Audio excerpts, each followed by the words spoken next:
বিধায়ক উদয়ন গুহর সময়কালে শহরের হেমন্ত বসু কর্নারে গোডাউনে থাকা প্রায় 1000 খানেক ত্রিপল ছাড়াও কম্বল থেকে শুরু করে শাড়ি কাপড় গত 9 জুন উদ্ধারের পর সেগুলি দুস্থ অসহায়দের হাতে তুলে দেওয়া হলো। বৃহস্পতিবার দিনহাটার বিধায়ক অজয় রায় নিজে উপস্থিত থেকে গোডাউনে থাকা প্রায় 1000 ত্রিপল সাধারণ মানুষের হাতে তুলে দেন। উপস্থিত ছিলেন বিধায়ক ছাড়াও পুরসভার চেয়ারম্যান অপর্ণা দে নন্দী, বিজেপির শহর মণ্ডল সভাপতি বিদ্যুৎ মজুমদার, এক্সিকিউটিভ আধিকারিক স্নেহাশিস মণ্ডল, বিজেপির যুব মোর্চার মুন্না সাউ। অভিযোগ, সরকারিভাবে গরিব মানুষকে দেওয়ার জন্য এই ত্রাণ সামগ্রী এলেও সেগুলি না দিয়ে গোডাউনে মজুত করে রাখা হয়েছিল। বছরের পর বছর ঘুরপথে এই ত্রাণ সামগ্রী রিসাইকেলিং দেখানো হতো বলে জানা গিয়েছে। মানুষকে না দিয়ে সেগুলি বছরের পর বছর জমায়েত করে রাখা হয়েছিল বলে অভিযোগ তোলেন বিধায়ক অজয় রায়।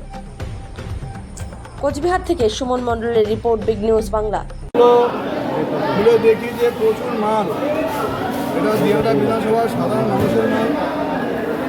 ত্রিপল থেকে শুরু করে, লুঙ্গি থেকে শুরু করে, কম্বল থেকে শুরু করে, শাড়ি থেকে শুরু করে প্রচুর এখানে মাল এখানে নষ্ট হচ্ছিল।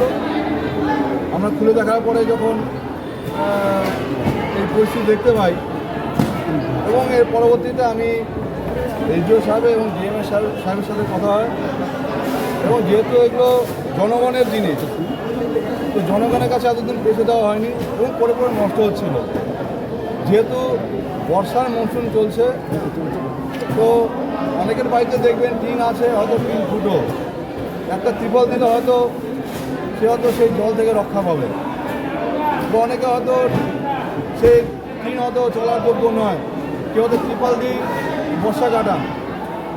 তো ত্রিপলগুলো যেহেতু আছে, এটা জনগণের জিনিস, তো আমার যাদের প্রয়োজন, আমি গতকালকে গোটা বিধানসভা ভিত্তিক যাদের প্রয়োজন আমি আমাদের কর্মীদের দ্বারা খবর নিয়ে এবং একটা নাম নথিভুক্ত করিয়েছি। আজকে তাদেরকে প্রত্যেকে ত্রিপল দেওয়া হচ্ছে এবং যদি আরও কিছু বাকি থাকে আগামী দিনে তাদেরকেও দেওয়া হবে।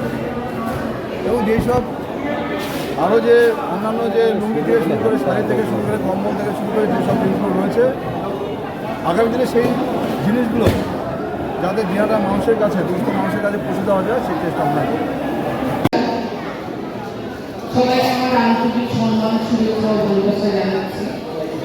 আজকে আমাদের বিধায়ক সাহেব এমএলএ সাহেব যে উদ্যোগ নিয়েছেন, অত্যন্ত ভালো উদ্যোগ। উনি সবসময় মানুষের পাশে থাকতে চান এবং আমরাও ওনার পাশে।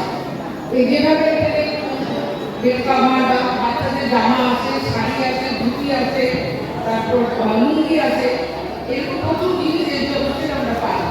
এখানে সবাই আছে, আপনারা সবাই যদি আমাদের পূর্ণ সহযোগিতা করেন, আপনারা সবাই যদি এমএলএ সাহেবের পাশে থাকেন, উন্নয়নের কাজ করে খারাপ পাবে এবং আমরা আপনাদের সঙ্গে থাকবো। আজকে যেভাবে দেওয়া হচ্ছে শুরু হচ্ছে, এরপরে আরও যখন আসবে, লুঙ্গি আসবে, বৃষ্টিতে পলিথিন আসবে, কম্বল আসছে, এগুলো আপনারা আস্তে আস্তে সব এমএলএ সাহেবের মাধ্যমে পাবেন। তাই সবাইকে বলছি, আপনারা নিজেরা সুস্থভাবে থেকে এমএলএ সাহেবকে সহযোগিতা করবেন এবং আমরা সবাই আপনাদের পাশে আছি। নমস্কার, ভালো থাকবেন।